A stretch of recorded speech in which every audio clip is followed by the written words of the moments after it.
Could you share a time when you experienced gender bias and how you dealt with it? I have trained myself to not look for biases because of my gender. I've trained myself to walk into every room, to walk into every situation with confidence, showing that I am Dr. Faith B.Yisrael and I am here to do what I'm here to do.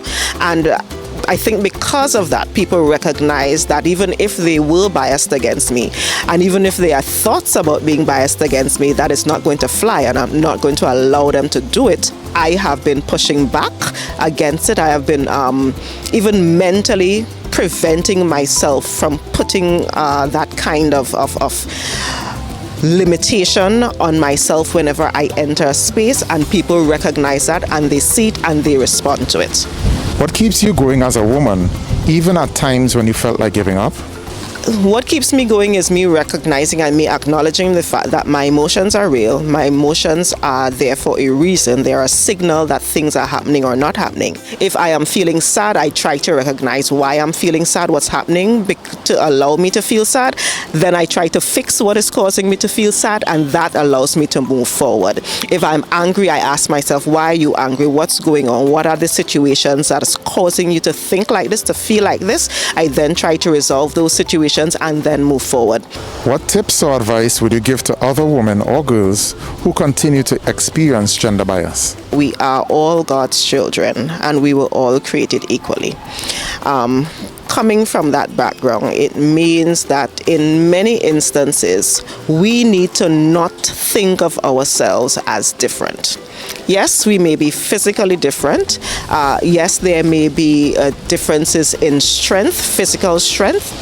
But apart from that, many of the things that men can do, women can do, that women can do, men can do.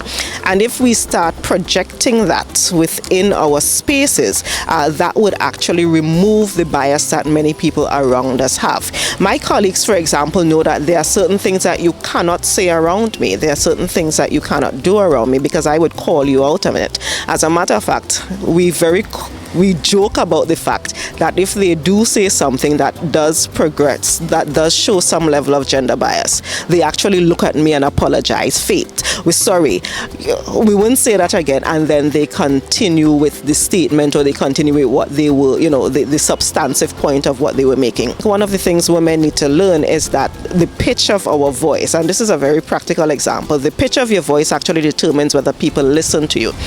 So when we have the very high-pitched voice, that causes people to tune out. So you actually need to put a little bit of bass in your voice, even as a woman. Put a little bit of bass in your voice, slow down, and allow them to see that you are serious, allow them to see that you are speaking, allow them to see that you are very forceful in what you're saying, even if you're not shouting, even if you are not being angry, if you're not being in a very emotional or emotive way. Put a little bass in your voice, slow down what you're saying, look directly into their eyes and let them know, hey, I am here, I am speaking now, and this is what needs to happen. Break the bias.